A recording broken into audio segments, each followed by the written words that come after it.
예레미야 6장 말씀 함께 나누겠습니다. 예레미야 6장은 심판에 대한 경고입니다. 우리가 이사야서에도 똑같이 보았듯이 하나님의 경고는 회개할 기회를 주시는 것이고, 하나님의 경고는 심판을 준비하는 것으로 끝나는 것이 아니라 그 심판 앞에 너희가 빨리 회개하고 돌이켜서 돌아오라고 말씀하시는 겁니다. 그래서 경고는 다시 말하면 하나님의 사랑의 표현인 것입니다. 우리가 하나님 말씀을 듣고 때로는 책망을 받고 경고를 받을 때 그 말씀 앞으로 빨리 돌아오고 하나님께로 돌이키시기를 주의 이름으로 축원합니다. 예레미야 6장 1절에 베냐민의 자손들아 예루살렘 가운데로부터 피난하라. 드고아에서 나팔을 불고 베타게렘에서 깃발을 들라. 재앙과 큰 파멸이 북방에서 엿보아 오미니라 했습니다. 자, 베냐민 자손들 예루살렘 가운데로부터 피난하라.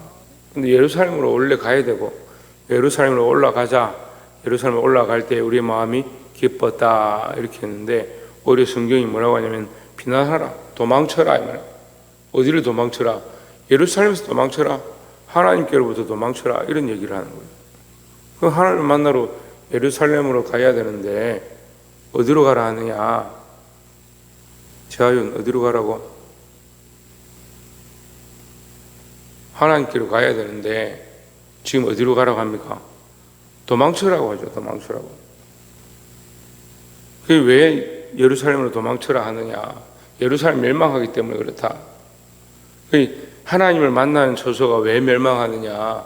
너희의 죄악 때문에 하나님을 만날 수가 없다라는 거죠. 그러니까 우리는 건물을 짓고 예배 형식을 바꾸고 주보를 바꾸고 어떻게 의자를 어떻게 배치하고 인테리어를 어떻게 하면 그게 참 사람들이 모이기 좋고 부흥하는 교회 모양이다. 강사가 말을 어떻게 하고 설교 어떤 방식으로 하고 그렇게 자꾸 생각하는데, 하나님의 말씀은 오히려 예루살렘으로부터 도망쳐라, 피난하라 이렇게 얘기합니다. 너희가 가지고 있는 그런 생각들로부터 도망하라는 거죠. 우리가 율법의 생각, 자기 생각에 매여 있는 그것으로부터 도망하라. 그러면 하나님은 예배를 피하기 원하시고 제사를 피하기 원하시느냐? 그렇지 않죠. 그런 형식을 버리고 오히려 뭘 찾으라? 본질을 찾고 하나님과의 관계를 회복하라라는 겁니다. 그래서 예레미야 시작할 때 그 얘기를 하는 거예요. 이사야 시작할 때 그 얘기를 하시죠. 그 사람들은 그 시작할 때 말씀한 건 잊어버리고 뒤로부터 계속 가니까 하나님 계속 치시겠다, 멸망시키겠다, 예루살렘 떠나라, 도망쳐라 뭐 이런 얘기를 하니까 이해를 하지 못하는 거예요. 너희의 제사가 내가 가정 여기는 바고 내가 너희를 토해버리겠다라고 하는데 계속 이스라엘 백성들은 더 뭐하냐, 더 제사를 드리고 더 하나님 앞에 오면 되고 더 예루살렘에 올라가면 된다고 착각하는 거죠. 삶을 하나님 앞에 드리고 공의를 행하고 하나님 말씀대로 살고자 하고 하나님 기뻐하시는 삶, 하나님 마음을 회복해야 될 줄 믿습니다. 우리가 회복해야 될 것은 이런 형식이 아니에요. 예배를 회복합시다 이렇게 하면 예배를 조금 더 해야 되는 줄 알고, 기도를 회복합시다 하면 기도를 많이 해야 되는 줄 알고, 물론 많이 하고 더 하나님 앞에 나아가면 좋죠. 근데 정말 해야 될 게 뭐냐? 우리의 중심을 회복하고 하나님을 사랑하는 마음을 회복하고 내 생각과 내 뜻들을 쳐서 하나님의 뜻 앞에 복종시켜야 한다는 거죠. 그러니까 삶이 되지 않는 예배, 삶이 되지 않는 제사, 삶이 되지 않는 성경 봉독, 성경을 100독씩 하고 어떤 사람은 100몇십 독 했다는, 그렇게 하면 뭐하냐. 어제도 어떤 분하고 만나서 얘기를 이렇게 막 하는데 참 훌륭한 목사님이 계셨는데 한국 교회에 큰 영향력을 미치고 성경을 100몇십 독 하고 성경 구절을 수천 구절을 암송을 하고 성경을 거의 다 암송을 하고, 근데 말로가 어떠느냐? 그래 교회가 엄청나게 크고 막 부흥을 하고 그랬는데 한국에 큰 영향력을 미쳤는데 마지막에 본처를 버리고 다른 여자하고 결혼을 하고 결국은 사역을 못하고 말로가 좋지 않게 끝나버렸대. 그거 알면 뭐하냐고. 그렇게 예배를 많이 드리면 뭐하냐? 하나님의 말씀으로 돌아가야 되고 하나님께로 집중하고 하나님 마음을 우리 안에 회복해야 될 줄 믿습니다. 여러분 다시 한 번 더 자기 자신을 점검해서 본질로 하나님께로 나아가시기를 주의 이름으로 축원합니다. 두 번째 말씀은 6장 9절에 만군의 여호와께서 이와 같이 말씀하시되 포도를 따듯이 그들이 이스라엘의 남은 자를 말갛게 주우리라. 너는 포도 따는 자처럼 내 손을 강주리에 자주자주 놀리라 하시나니 했습니다. 자, 이것은 포도를 따서 바구니에 넣고 손을 빨리빨리 놀리라. 빨리빨리 따내버리라. 버릴 거 버리고 빨리빨리 정리해라. 이것은 우리한테 얘기하는 게 아니에요. 우리에게 말씀하시는 게 아니고 이거 바벨론에 얘기하는 거예요. 하나님 빨리빨리 심판하시겠다 이 말이에요. 포도를 딴다는 말은 이 심판을 한단 말이에요. 이 성경은 포도를 따는 것으로 끝나는 게 아니고 이 포도를 사람으로 비유하는데 계시록에도 포도에 대해서 사람에 대해 비유하죠. 그래서 이 포도를 따서 어떻게 하느냐? 포도틀에 넣고 밟는다. 근데 밟으면 포도즙이 흘러가야 되는데 계시록이 뭐라고 하냐면 피가 흐른다. 1200 스타디온에 흐른다. 근데 그 스타디온이 뭡니까? 예루살렘의 크기요. 예루살렘에 뭐가 가득하냐? 피가 가득하다. 예루살렘에 은혜가 가득하고 구원이 가득하고 찬양이 가득하고 그 다윗이 장막을 끌고 가지고 올 때 거기 하나님 앞에 성전 앞에 드릴 때 솔로몬이 그 성전을 지어서 하나님의 것입니다 내어 드릴 때 봉헌할 때 축제가 가득하고 노래가 가득하고 찬양이 가득하고 온 백성이 기뻐서 춤을 추었는데 어떻게 되느냐? 거기에 피가 가득하다. 하나님 포도주 틀에 넣어서 그것을 밟아서 그 안에 가득한 피가 있다. 왜? 그 생명들을 살려야 되고 그 생명들이 살아나고 아름다운 열매를 드려야 되는데 왜 그걸 밟아서 피를 짜느냐? 살릴 영혼이 없다 이렇게 말씀하시는 거예요. 다 치워져서 각기 제 길로 가버렸다. 얼마나 두려운 말씀이에요. 포도를 빨리 따라. 그 빨리 놀려라. 다 따버려라. 남은 자가 없다.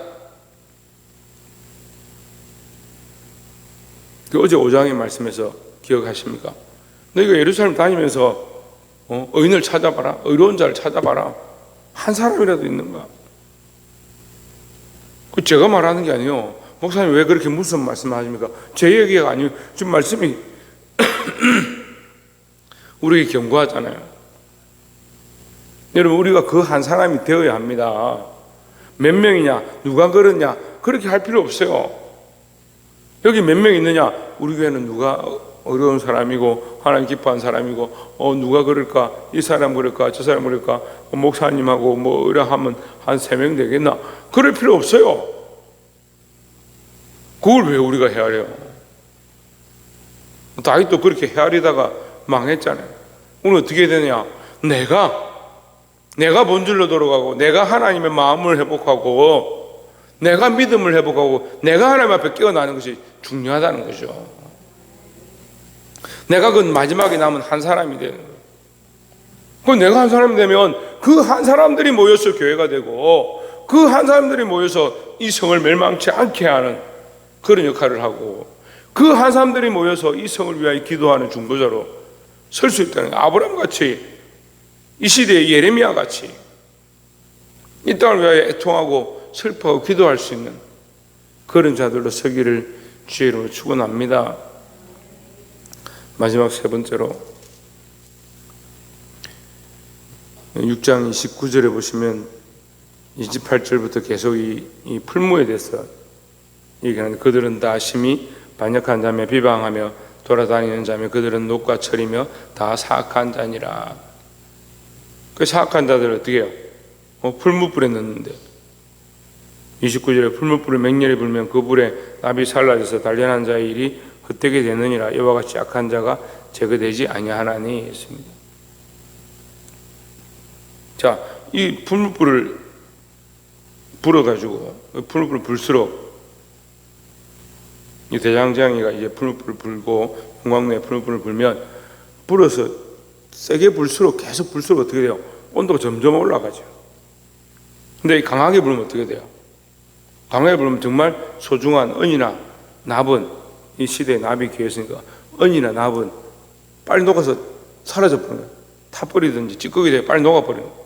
없어져 버리는 거죠. 소중한 정말 하나님의 심판으로 이 예루살렘의 그 심판이 임할 때에 정말 소중한 자들을 살려내고자 하셨는데 이 진노가 오래가고 심하면 어떻게 됐냐?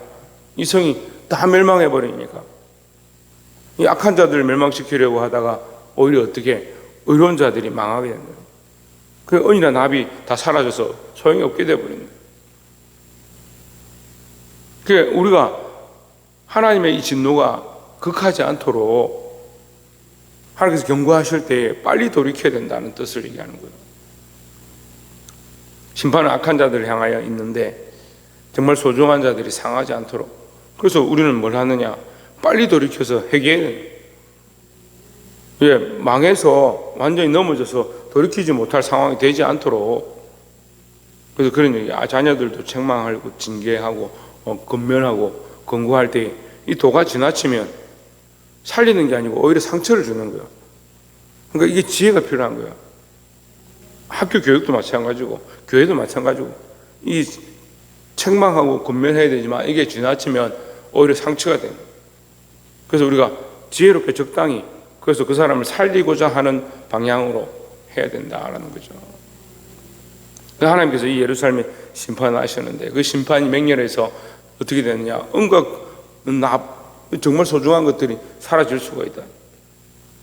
그래서 빨리 돌이켜라. 하나님의 진노가 더 극하기 전에 빨리 회개하고 돌이켜라. 그래서 우리는 이것을 경고하고 이것을 가르치고 나 스스로도 먼저 어떻게 하라고요? 먼저 회개하고 내가 먼저 하나님 말씀 아는 자로 먼저 회개하고 돌이키고, 내가 돌이켜야 내 가정이 돌이키죠. 내가 돌이켜야 내 아내와 내 남편, 내 자식들이 돌이키죠. 내가 돌이켜야 내가 가르치는 아이들, 교회가 함께 돌이키죠. 빨리 깨어서 하나님 말씀하실 때에 빨리 응답하고 빨리 깨닫고 돌이키고 또 이것을 바르게 가르쳐서 이 시대에 많은 영혼을 살릴 수 있는 저와 여러분 되시기를 주의 이름으로 축원합니다. 기도하겠습니다.